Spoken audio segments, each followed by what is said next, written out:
cette analyse très audacieuse de l'ex-ambassadeur de France à Alger, en Algérie, M. Xavier Driancourt, qui tire sa sonnette d'alarme et qui appelle tout simplement la France à adopter un langage de fermeté, une ligne de conduite très ferme contre le régime algérien, qui appelle Emmanuel Macron et l'ensemble des dirigeants algériens, Emmanuel Macron et l'ensemble des dirigeants français à ne plus être naïf et complaisant à l'égard du régime algérien. Il y a clairement un clan en France qui se constitue contre le régime de Tebboune, contre l'idée que la France devrait soutenir le deuxième mandat de Tebboune, l'idée que Macron pourrait valider et soutenir activement le deuxième mandat qui va être brigué par Abdelmadjid Tebboune, et cette idée d'une grande visite d'État que prépare Abdelmadjid Tebboune en France pour qu'il soit accueilli avec tous les honneurs pour marquer le soutien de la France au régime de Tebboune dérange énormément en France, et cette idée commence à s'effriter parce que la situation en Algérie se dégrade. L'Algérie, avec le mode de gestion totalitaire, autoritaire du président Abdelmadjid Tebboune et de son entourage, est en train de ses alliés, est en train de susciter un énorme malaise en France. Alors Xavier Driancourt, je rappelle, c'était l'ancien directeur général de l'administration du Quai d'Orsay, ministère français des Affaires étrangères, chef de l'inspection générale des Affaires étrangères. Elle a été 2 fois ambassadeur français à Alger, entre 2008 et 2012 une première fois, puis une deuxième fois entre 2017 et 2020. Il a publié un livre très intéressant sur son expérience algérienne, L'énigme algérienne, qui est apparu en 2022. C'est le meilleur connaisseur de l'Algérie au niveau de la diplomatie française et occidentale, je dirais même. C'est un diplomate chevronné qui connaît bien l'Algérie, ses codes, qui maîtrise un petit peu ses différents langages et qui connaît et qui est conscient de ses complexités, de ses diverses complexités. Alors Xavier Driancourt, on l'a expliqué dans une première émission, il a tiré la sonnette d'alarme. Son analyse qui a été publiée dans les colonnes du Figaro, l'un des quotidiens francophones les plus rayonnants, l'un des quotidiens français les plus rayonnants du monde francophone, est d'abord une alarme qui a été sonnée, qui a été tirée. Et d'abord un cri pas de détresse, mais d'abord une mise en garde. Une mise en garde.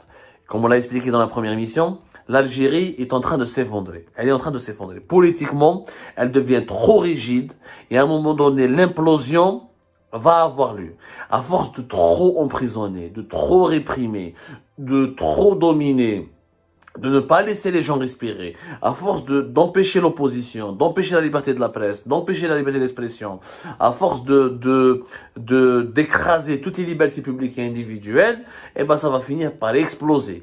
Et l'explosion pourrait subvenir, il suffit juste d'une petite étincelle. On l'a vu en Irak, on l'a vu au Soudan, on l'a vu dans pas mal de pays arabes qui ont sombré dans un totalitarisme exagéré. L'Algérie a toujours été stable parce qu'elle a eu des régimes, notamment durant le régime Bouteflika, pendant 20 ans, nous sommes restés très stables, avec une lutte contre le terrorisme qui a été très efficace, avec une pacification du pays, du territoire, avec un éveil économique et social, et un progrès économique et social, malgré la sénilité du président Bouteflika à la fin de son dernier mandat. Mais l'Algérie a été stable, a été l'un des pays les plus stables de la région avec le Maroc.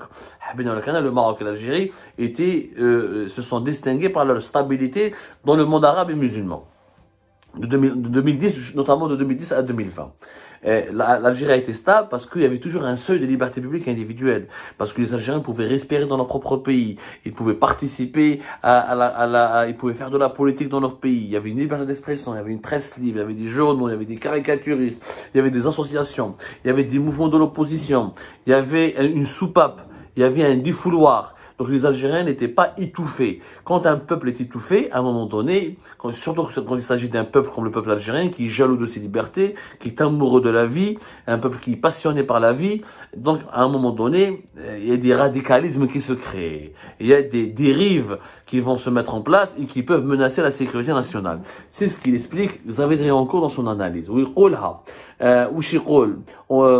Par exemple, il y a un exemple sur la naïveté des dirigeants français. Et que nous croyons connaître l'Algérie parce que nous l'avons colonisée. Mais c'est l'Algérie nous connaît et nous possède bien davantage. 2023 sera, après les voyages officiels de l'année dernière, le temps de l'euphorie, avec à la clé une visite d'État du président algérien. Mais soyons sans illusion, à l'aube d'une élection présidentielle algérienne en 2024, 2024 verra inéluctablement une nouvelle crise. tant le discours anti-français est le levain d'une campagne électorale réussie. Croire à Paris, qu'en allant à Alger, en cédant aux Algériens sur les dossiers qui leur sont chers, mémoire et visa, nous les gagnerons à notre cause et les amènerons vers plus de coopération est un leurre. Est un leurre. Vous avez encore bien compris que ce que fait Emmanuel Macron, les autres dirigeants français, est une erreur. Faire des compromis avec les régimes algériens et faire des concessions, pensant que le régime algérien va se normaliser, va garantir la stabilité du pays et la stabilité de l'Algérie et la colonne vertébrale de la stabilité de toute la région. C'est le plus grand pays du Maghreb, c'est le plus grand pays du continent africain et le plus vaste pays du bassin méditerranéen. C'est un pays stratégique, c'est l'Algérie sombre, c'est toute la région qui va sombrer. Xavier Driancourt, notre aveuglement est une erreur stratégique, est une erreur historique. Il dit bien, est une erreur historique. Nous faisons mine de croire que le pouvoir algérien est légitime, à défaut d'être démocratique, que le discours anti-français est un mal nécessaire, mais transitoire, que la démocratie est un apprentissage qui prend du temps. Ça, c'est une illusion.